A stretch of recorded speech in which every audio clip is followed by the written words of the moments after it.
আল্লাহকে ভয় করেন, আপনি আমার সতীত্ব নষ্ট করবেন না। এই কথা বলার সাথে সাথে চাচাতো ভাইয়ের মাঝে কঠিন ভাবে পরিবর্তন চলে আসলো, মনের মধ্যে এমন ভয় চলে আসলো, সাথে সাথে আল্লাহর বান্দা বিরত হয়ে গেল। আর যেই কাজ, যে অবৈধ কাজে সে জড়িত হতে চেয়েছিল, এই কাজে আর জড়িত হয়নি। এই আল্লাহর বান্দা এবার আল্লাহর কাছে দোয়া করে, আল্লাহ, আমি যে আপনাকে ভয় করে কোনো কিছুর প্রতিবন্ধকতা ছিল না আমার, শুধুমাত্র আপনাকে ভয় করে আমি বিরত হয়ে গিয়েছিলাম। যদি এই বিরত হওয়াটা শুধুমাত্র আপনার জন্য হয়, তাহলে আজকের এই কঠিন মুহূর্ত থেকে আমাকে মুক্তি দান করেন। এই দোয়া করার সাথে সাথে পাথর আরেকটু সরে গেল। সাথে সাথে আপনার পাথর কি আরেকটু সরে গেল, কিন্তু এখনো বের হওয়ার সুযোগ নাই। এইবার তৃতীয় জন দোয়া করে আল্লাহর কাছে, আয় আল্লাহ, আমার একজন আজির ছিল, আমার একজন শ্রমিক ছিল, আমি তাকে নির্দিষ্ট পারিশ্রমিকের বিনিময়ে আমি তাকে আমার কাজের জন্য রেখেছিলাম। সারাদিন কাজ করার পরে সন্ধ্যায় যখন ফিরে যাবে আমার কাছে সে পারিশ্রমিক চায়, আমি পারিশ্রমিক দেব, কিন্তু আল্লাহর বান্দা পারিশ্রমিক না নিয়ে চলে গেল।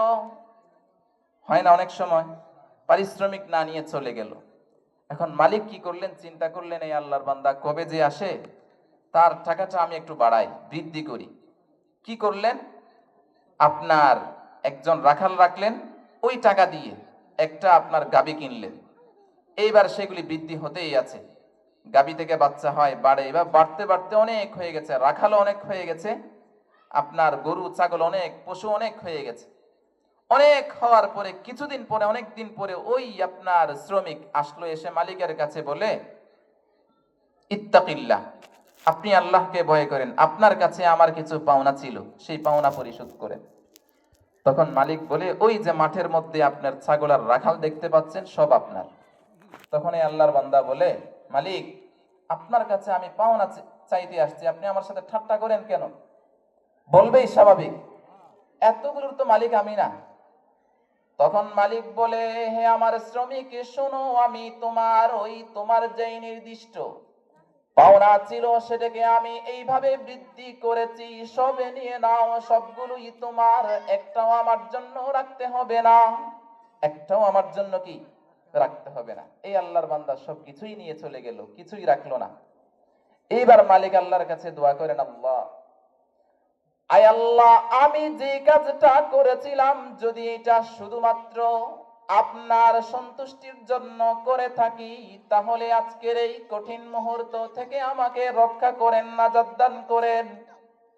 এই দোয়া করার সাথে সাথে অবশিষ্ট অংশটুকু আপনার ফাঁকা হয়ে গেল, পুরো পাথরটা সরে গেল। তিনজনের তিন দোয়ায় আপনার পাথর সরতে সরতে পুরোটাই সরে গেল, তারা বের হয়ে গেল।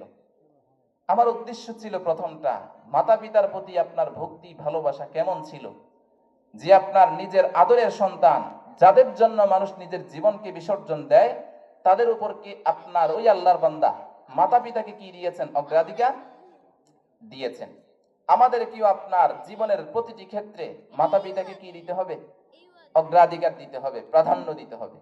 তাহলে মাতা পিতার 1 নম্বর হক হলো মাতা পিতাকে মনে প্রাণে মোহাব্বত করা। মাতা পিতার 2 নম্বর হক মাতা পিতাকে সম্মান করা। সম্মান আর মোহাব্বত এক জিনিস নয়, মোহাব্বত এক জিনিস, সম্মান আর এক জিনিস। মাতা পিতাকে মোহাব্বতও করতে হবে, সম্মানও করতে হবে।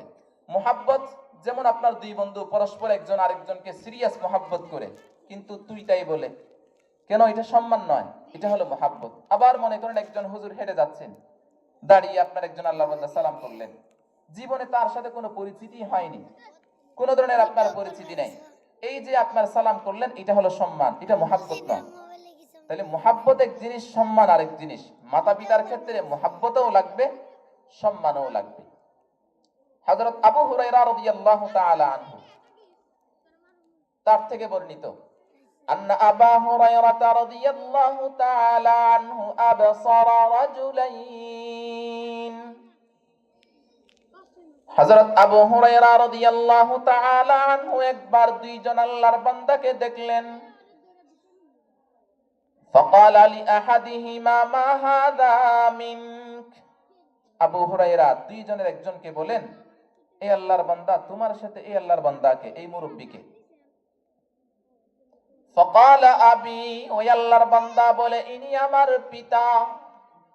তখন আবু হুরায়রা রাদিয়াল্লাহু আনহু রাসূলের সাহাবী সন্তানকে বলেন, ফাকালা লা তুসাম্মিহ বিসমিহি ওয়ালা তামশি আমামাহু ওয়ালা তাজলিস ক্বাবলা, হে সন্তান ভালো করে মনে রেখো, এই যে তোমার পিতা, তোমার পিতাকে ভালোভাবে তোমার সম্মান করতে হবে। জীবনেও তুমি তোমার পিতার নাম ধরে ডাকবে না, তোমার পিতার আগে কোথাও বসবে না, তোমার পিতার সামনে সামনে হাঁটবে না।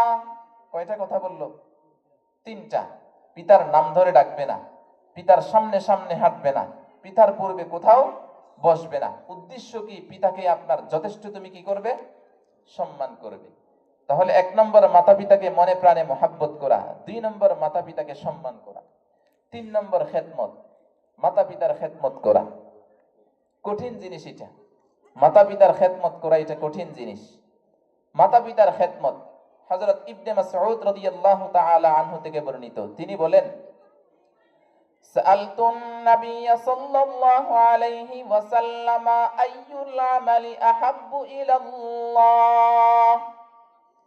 ইবনে মাসউদ রাসূলের কাছে জিজ্ঞেস করেন, ইয়া রাসূলুল্লাহ, দুনিয়ার বুকে যত ভালো কাজ আছে, কোন ভালো কাজটি আল্লাহর কাছে বেশি প্রিয়? আল্লাহর রাসূল উত্তরে বললেন, আস-সালাতু আলা ওয়াক্তিহা। দুনিয়ার মধ্যে যত ভালো কাজ আছে, সবচেয়ে আল্লাহর কাছে প্রিয় আমল হলো সময় মতো নামাজ পড়া। সময় মতো কি পড়া? নামাজ পড়া। এইবার ইবনে মাসউদ রাসূলের কাছে পুনরায় জিজ্ঞেস করেন, কুলতু তুম্মা আইয়ুন ইয়া রাসূলুল্লাহ, সময় মতো নামাজ পড়ার পরে সবচেয়ে ভালো আমল কোনটি, প্রিয় আমল কোনটি? রাসূল 2 নম্বরে বলেন, বিররুল ওয়ালিদাইন। 2 নম্বরে মাতা পিতার সাথে সদ্ব্যবহার করা, মাতা পিতার খেদমত করা। 2 নম্বরে কি বললেন? নামাজের পরে মাতা পিতার সাথে সদ্ব্যবহার করা, মাতা পিতার খেদমত করা, এটা সর্বোচ্চ আমল, সর্বপ্রিয় আমল। কুলতু তুম্মা আইয়ুন, ক্বালা আল জিহাদু ফি সাবিলিল্লাহ। ইবনে মাসউদ তৃতীয় পর্যায়ে জিজ্ঞেস করেন, ইয়া রাসূলুল্লাহ, মাতা পিতার খেদমতের পরে সর্বপ্রিয় আমল কোনটি? রাসূল বলেন, মাতা পিতার খেদমতের পরে প্রিয় আমল হলো আল্লাহর রাস্তায় জিহাদ করা। তাহলে আল্লাহর রাস্তায় জিহাদ করার চেয়েও মাতা পিতার খেদমতের গুরুত্ব আল্লাহর রাসূলের কাছে বেশি।